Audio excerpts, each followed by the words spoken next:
अब हम सॉल्व करेंगे question number 15। This is the last question of this chapter और इसमें हमसे क्या बोला गया है। Firstly you can read this question and after that we will be solving it. A straight highway leads to the foot of the tower. ठीक है, a straight highway leads to the foot of the tower. A man standing at the top of the tower observes a car at an angle of depression of 30 degree. ठीक है, हमारे पास क्या है, हमारे पास a man standing at the top of the tower. इसका means क्या है, एक आदमी जो है टावर के टॉप पे खड़ा हुआ है। एक आदमी जो है वो क्या है, टावर के टॉप पे खड़ा हुआ है। ठीक है, a man standing at the top of the tower। ठीक है, ये ए और बी। ए बी क्या हो गया हमारे पास, क्वेश्चन नंबर 15 है ये। Let A B is the tower. ठीक है, A B is the tower हो गया। अब देखिए यहाँ पे क्या है, आदमी में खड़ा हुआ है। ठीक है, ए बी हो गया हमारे पास टावर।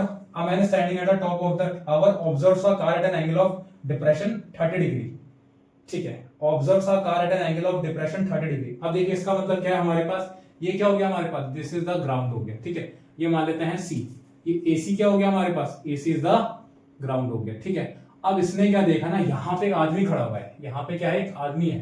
ठीक है, इसने क्या देखा, पॉइंट सी पे क्या देखा, इसने क्या देखा, पॉइंट सी पे एक कार देखी। ठीक है, मैं standing at the top of the tower observes a car. इसने क्या है, एक पॉइंट सी पे कार देखी। ठीक है, पॉइंट सी पे क्या है, एक कार है।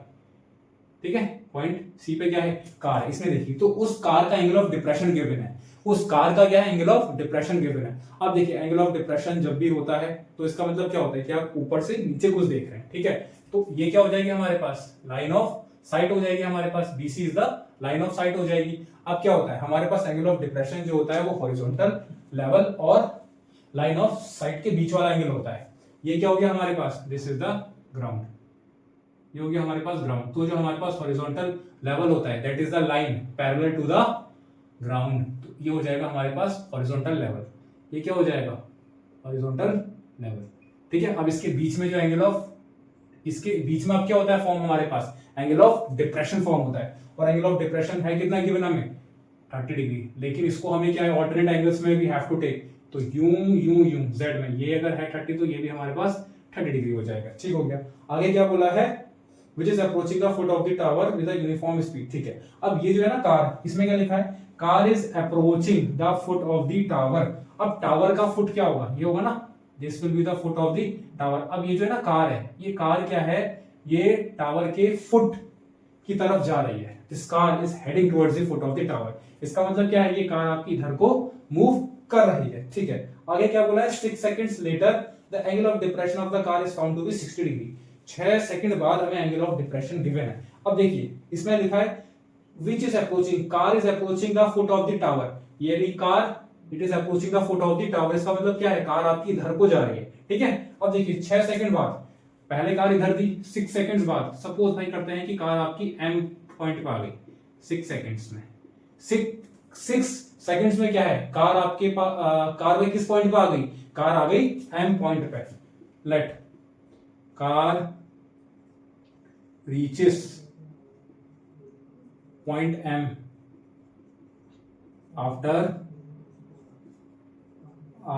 6 seconds। ठीक है, कि 6 सेकंड बाद कार जो है वो M पॉइंट पे आ जाती है। देखिए स्टार्टिंग में यहाँ पे थी car is approaching the foot of the tower. Car जो है वो फुट ऑफ द टावर की तरफ बढ़ रही है। ठीक है, 6 सेकंड बाद क्या है, कार आपके M पॉइंट पे आ गई। ठीक है, अब क्या बोला है, which is approaching the foot of the tower with a uniform speed. Speed कैसी है, स्पीड है आपकी यूनिफॉर्म।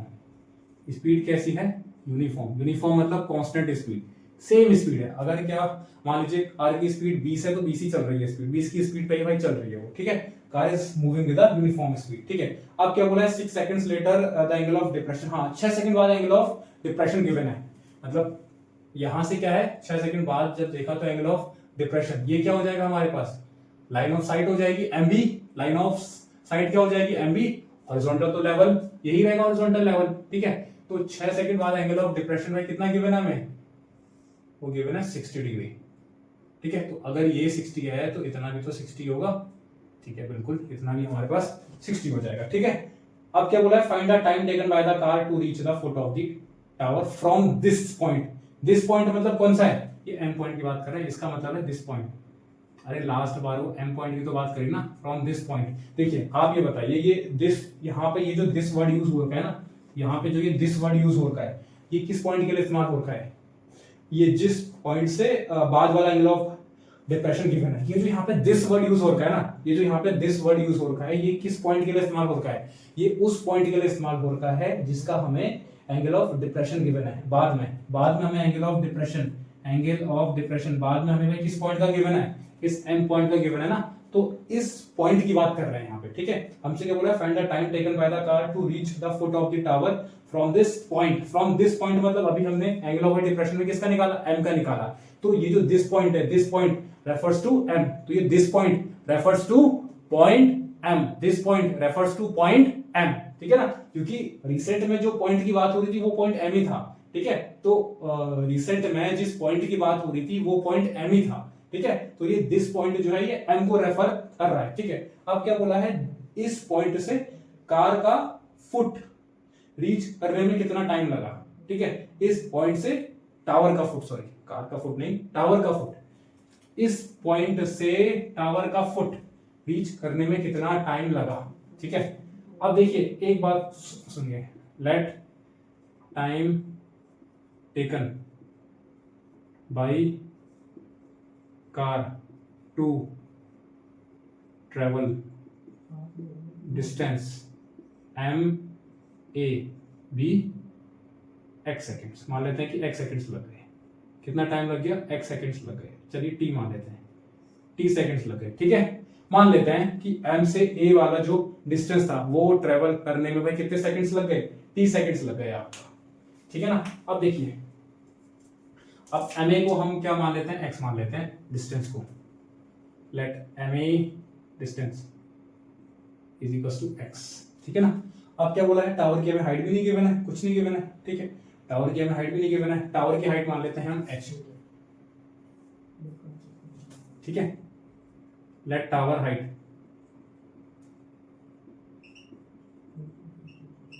भी एच मीटर, ठीक है। टावर की हाइट क्या मान लेते हैं? हमारे पास एच है, टावर की हाइट क्या मान लेते हैं? एच मान लेते हैं, ठीक हो गया। अब देखिए एक बात सुनिए, अब क्या बोला गया हमसे कि स्पीड जो है यूनिफॉर्म है, ठीक है। स्पीड क्या है? यूनिफॉर्म है। अब देखिए पहले हमें कुछ एक्स का जुगाड़ करना पड़ेगा। पहले we have to find the value of the X, ठीक है। अब देखिए सुनिए, पहले हम क्या करते हैं ना, इन ट्राइंगल बीसीएम में देखिए हमारे पास क्या है, यहाँ पे दो राइट ट्राइंगल फॉर्म हो रहे हैं। एक हो रहा है हमारे पास बीसीएम, ये रहा बी, ये रहा सी, ये रहा एम। नहीं, बीसीएम नहीं हो रहा है हमारे पास, एक हमारे पास हो रहा है बीसीए हो रहा है, सॉरी फॉर्म। एक हमारे पास हो रहा है बी, एक हमारे पास हो रहा है सी, और एक हमारे पास हो रहा है ए, ठीक है। तो in triangle BCA, in triangle BCA, ठीक है। इसमें क्या हो जाएगा हमारे पास 10 30 इज इक्वल टू परपेंडिकुलर है कितना इसमें? बीए एच है, और क्या है? एसी कितना है? एसी है हमारे पास एमसी प्लस का एएम, ठीक है। अभी तो हमें कुछ पता ही नहीं है कुछ।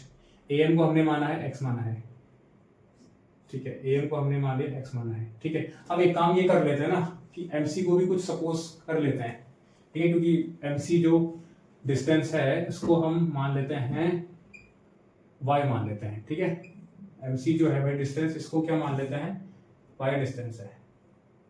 अब देखिए कंफ्यूज नहीं होना है आपको, ये जो 6 सेकेंड्स है ना, ये सी से एम पहुंचने का टाइम दे रखा है। ये जो हमने वाई माना है ना, ये सी से एम का डिस्टेंस है, मतलब सीएम जो है ये हमने सपोज करा है वाई, ठीक है। ये जो सीएम को हमने भी सपोज करा है वाई सपोज करा है, ये मान लिया हमने वाई मान लिया, ठीक है। 10 30 क्या होता है? 1/√3 is equal to H upon X plus का वाई।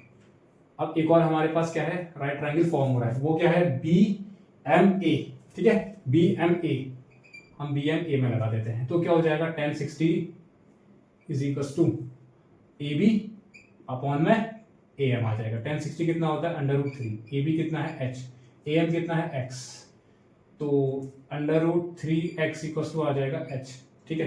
यहां से अगर मैंने एच की वैल्यू निकालता हूं, H √3 is equal to X plus का वाई, ठीक है। अब एक काम करता हूँ, एच की वैल्यू मैं निकाल देता हूँ दोनों साइड से, क्योंकि मेरे को एक्स और वाई में रिलेशनशिप निकालना है ना, क्योंकि मेरे को एक्स और वाई में relationship I have to find, ठीक है। तो मैं एक काम करता हूँ, यहाँ से अगर मैंने एच की वैल्यू निकाल दी तो क्या आ जाएगा? एक्स प्लस वाई अपॉन में √3। और अगर मैंने यहाँ से एच की वैल्यू में निकाली थी मैंने, अब मैं एक काम ये कर सकता हूँ, मैं h की वैल्यू को इक्वलाइज कर सकता हूं, ठीक है। Now I am just equalising the value of h, ठीक है। सॉल्व कर लेते हैं यहाँ पे, इक्वलाइजिंग h वैल्यू, दोनों वैल्यू को इक्वलाइज कर देता हूं। तो x प्लस वाई अपॉन में अंडर रूट का 3 is equal to under root 3 का x हो जाएगा।